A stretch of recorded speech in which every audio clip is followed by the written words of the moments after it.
When it comes to music, everyone has a totally unique taste. So when a song comes on that perfectly fits your mood, it kind of feels like magic. And at Credit Karma, we do the same thing, but for your finances. We got tired of the financial system giving broad, impersonal, and irrelevant advice to everybody. So we created a way for you to cut through the noise and find offers and recommendations that make sense for your specific money goals. So you know the guidance you're getting is truly custom to you. Download Intuit Credit Karma today and get everything you need to outsmart the system. After countless steps and more than a few miles, your dog drives you forward one last time to make that final climb. And as the rising sun peeks out from the horizon, you know, incredible happens here because it starts here.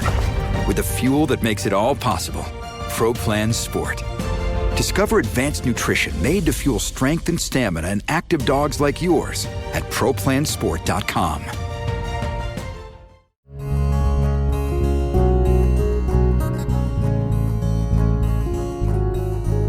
Welcome to the Casting Across Fly Fishing Podcast. I'm Matthew of castingacross.com, where I explore the quarry and culture of fly fishing.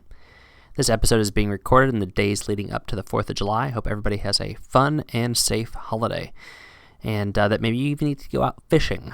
I was able to get out fishing last night, and believe it or not, I did not primarily use a fly rod. I did use a fly rod, but most of my time was spent casting a spinning rod. And actually I was going to talk about that today because I am, as somebody I know in fly fishing industry says, I am fishing agnostic. I don't think that there is a right way or a wrong way to do it. 9 times out of 10, I prefer to use a fly rod. But when I was invited to go fishing with a friend of mine who had just gotten a new boat, I did not know the layout of said boat, and generally speaking, I am much more comfortable casting conventional tackle off of a boat. So showed up at this pond in it's not southern New Hampshire. I drive up through southern New Hampshire to come down into Massachusetts, and it is a duck hunting boat. And so it's very broad, and it has a trolling motor, and it had an outboard motor. And he expected that I was going to be fly fishing, so he brought his fly rod. I didn't. I brought a spinning rod. It is a Shimano rod and reel that I absolutely love. It is perfectly balanced. It's got a stiffen up tip that I can do a lot of topwater things, which this time of year is a lot of fun. And I brought my huge tackle box. So real quick, fun little story about my tackle box. So my mom sold Mary Kay. I'm sure a lot of your moms sold Mary Kay. And if they didn't sell it, somebody tried to sell it to them. But she had this huge Plano Guide Series tackle box when I was in middle school. And I coveted this box, not because of the makeup samples that were inside, but because of how big it was. It just seemed like the coolest tackle box in the world. And so when she stopped selling Mary Kay, I inherited that tackle box. And it is still my conventional tackle box to this day.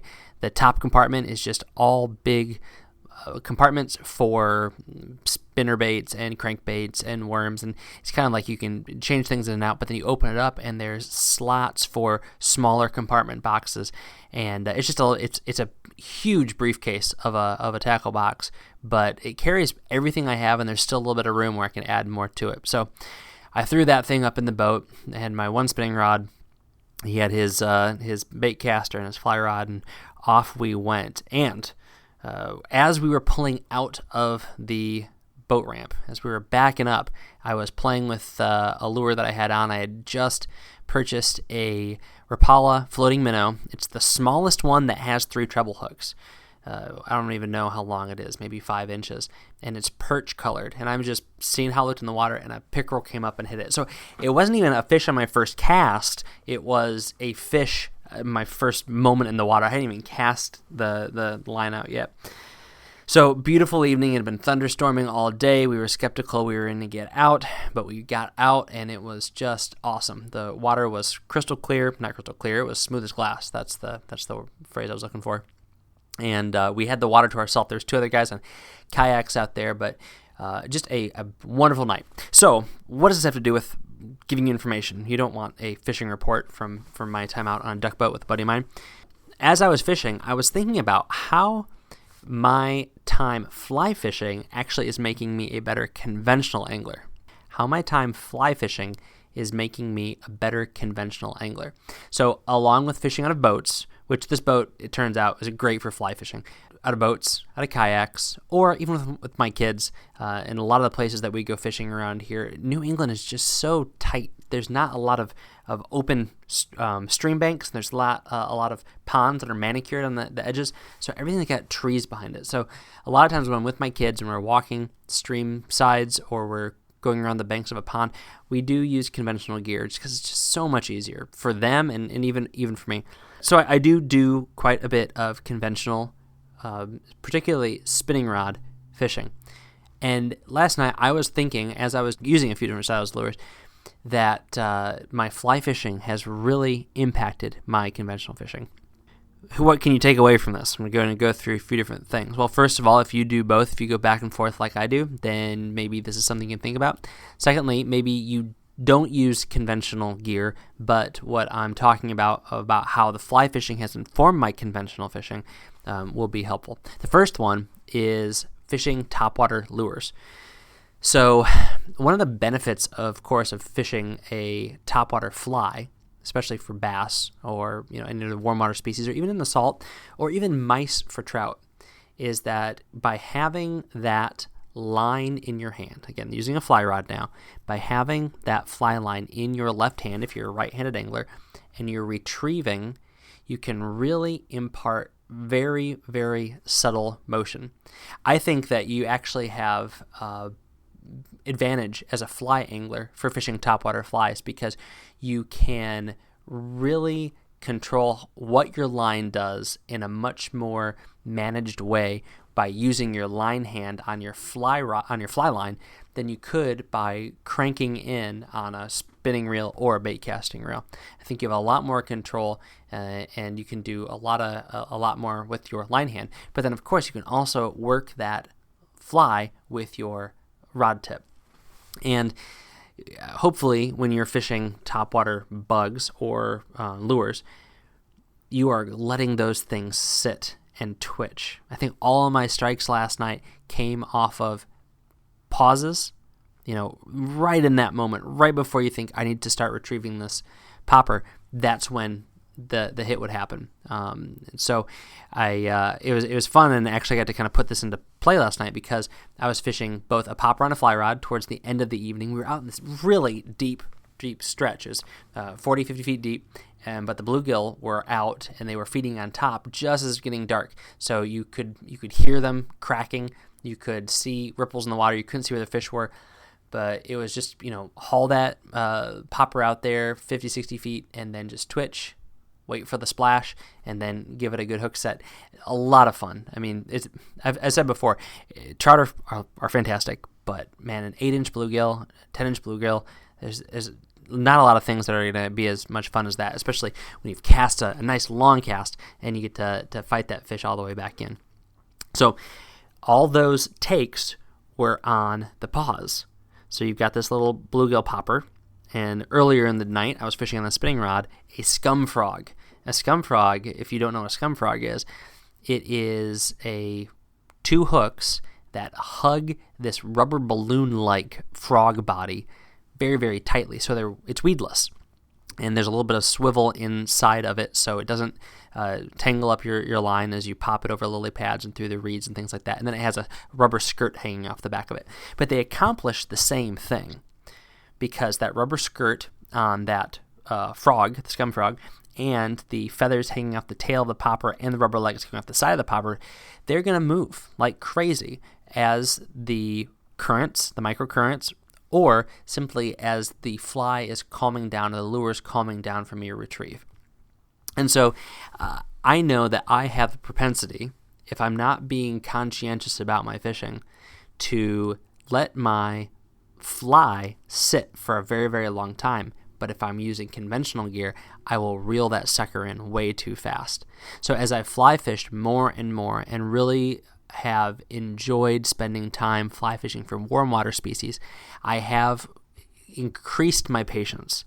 I have increased my propensity for being slow as I retrieve a topwater lure. So whether that is a scum frog or a jitterbug or a hula popper or a Zara spook or even just a jerkbait that is going to dive down a couple inches and then pop right back up. It accomplishes very, very similar things. And so I think that I'm a better topwater bass angler than I was when I was fishing conventional tackle a lot more a long time ago, because of the ability to control and then be successful with topwater flies on a fly rod. Does that make sense? So that's the first thing. The second thing, so after topwater stuff, is retrieve speed.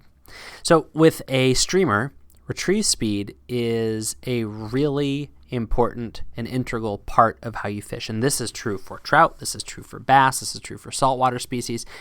But for whatever reason, when I am fishing a streamer on a fly rod, I am always thinking about how fast and if I'm putting any action on this fly as I'm retrieving it. It could be a clouser minnow, it could be a woolly bugger, again, fresh or salt. I have gotten to the point now where I'm very, very confident in my flies. And it's hard to not be confident in an olive conehead woolly bugger or a blue and white clouser. Those flies are going to produce fish, and I have a lot of confidence in them.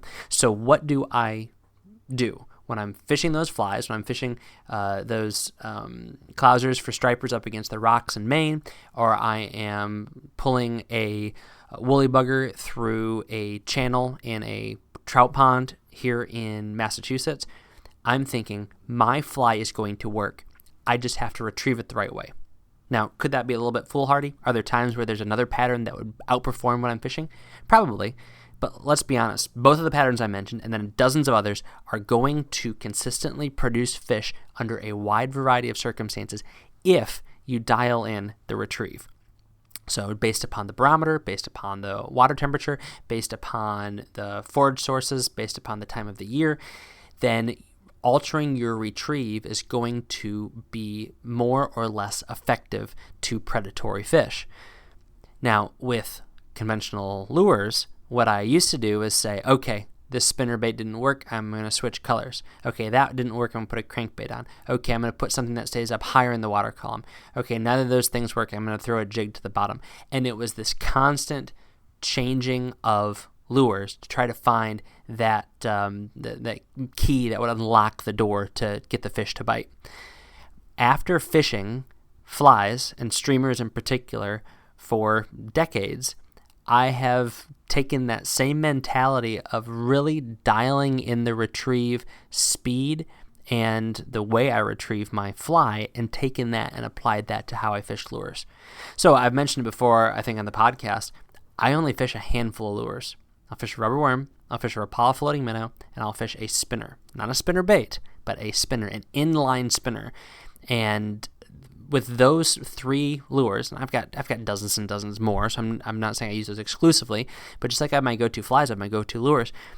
With those, I have a lot of confidence I can cover the entirety of the water column, and all I have to do, with, of course, some obvious exceptions, when, you know, the top water bite is on or there's something else going on in the water, all I have to do is alter up the retrieve speed. Speed it up, slow it down, put in more pauses, put in a few jerks. And my fly fishing has informed my conventional tackle fishing such that I am more aware of how I'm retrieving my lure. I pay more attention to it. There can be a certain monotony as you reel in a lure, and you don't get that with a fly. At least in my opinion. I feel like there's a lot more energy and effort expelled as you retrieve and strip in a streamer. Maybe because it is a little bit more taxing physically. Now, obviously, you're not going to be super worn out after a day of stripping streamers, but if you're fishing in the salt, you have to pay attention if you're doing a fast strip. Even if you've got that rod between your legs and you're using both hands or something like that, you really have to pay attention to what you're doing. And the same thing is true for a smaller trout streamer. When you get a spinning reel in your hand and you start cranking, it can become monotonous. So paying attention, what am I doing with my left hand? What am I doing with my right hand? Am I retrieving the line at a speed that is consistent? Do I need to slow down? Do I need to speed up? Do I need to add a little bit more action in the rod tip? And how is my rod tip hand and my reel hand working in conjunction? So being more focused on those things as I've used a fly rod more, I am more aware of what I'm doing when I'm using a conventional rod. All right, so first thing, patience in topwater flies and lures. Second thing, more attention paid to retrieve speeds. Thirdly, hook setting. I don't feel like I miss a lot of hook sets when I'm fishing conventional tackle anymore. I remember that was a problem when I fished it almost exclusively, that I felt like I missed a lot of fish. I don't feel like I'm missing a lot of fish, and I don't think it's because I've become a better angler. I think it's because I have become more aware of how to properly set the hook on a lure that's being retrieved, because I have gotten into the habit of being patient with my hook setting on trout and other species that I use like a streamer on. So, of course, you know that if you are retrieving a streamer, you shouldn't trout set because of the way that the fish strikes. By pulling that rod up, it's going to potentially pull it right out of its mouth, whereas what you ought to do is do that strip set, a nice hard pull, which keeps that fly in line in the same direction that that fish was pursuing it when it took it. So if it turns away, it's going to hook itself, or you're going to add a little bit more oomph and tension, and that is going to set the hook even further. And then, of course, you can reinforce it once you start fighting it by raising that rod tip up and doing the prototypical trout set. I feel like as I'm fishing rubber worms, and this happened even just last night, fishing rubber worm, and I felt that tension, instead of just jerking that rod tip up and doing the Bassmaster hook set, I do what a lot of these guys actually do, which is reel that thing down, maintain tension, and then once I feel that pressure that's being sustained, that's when I give it the hook set. And that was something that I don't think I really paid attention to much until I got better. And this is only in recent years, I would say, with my streamer fishing, of being more reserved about my hook setting and really making sure that that fly is lodged in there with a nice solid strip set before I raise that rod tip high. Now I'm doing the exact same thing with fishing rubber worms, and rubber worms, of course, they get inhaled real fast, but they also have a lot of slack as you're fishing them, as they're bouncing along and things like that.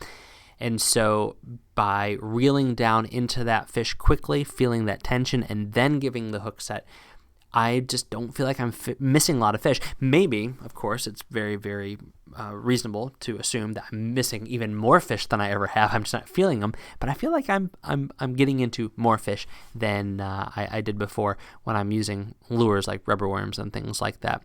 And some of that has to even do with understanding currents, understanding weed beds, understanding drop-offs, all these things that I knew a little bit when I was doing a lot of conventional fishing. I really dialed in as I was fishing for not just bass, but trout with a fly rod, as I think that you have to make your fly, I know, you have to make your fly work a lot more, because there's not blades, and there's not skirts, and there's nothing shiny, and there's no scents. And so by figuring out all of the advantages I had to make on my own, I now can take that back over to the conventional lure game, and where I have those lures that do all those fancy rattling, clapping, splashing things, I can now fish them more efficiently and effectively. So do you have any thoughts? Do you fish conventional tackle? Again, there's nothing wrong with it. You should enjoy it. You should use the right tool for the job, and that's always going to lead to a more enjoyable time outdoors. Any feedback, any questions, any comments, feel free to shoot me an email, matthew@castingacross.com. Hey, it's at this moment I do want to say, please leave a review and a rating on iTunes. It only takes a second, and you'll feel no pain.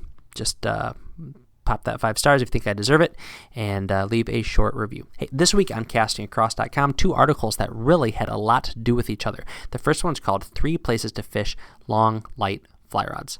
The premise behind this is that I think the majority of 0, 1, 2, and 3 weights that get attention and publicity, and rightly so because they're great little rods, is little rods, short fly rods. I've written and talked about this ad nauseum, it feels like, but it's what I like to do and what a lot of you like to do.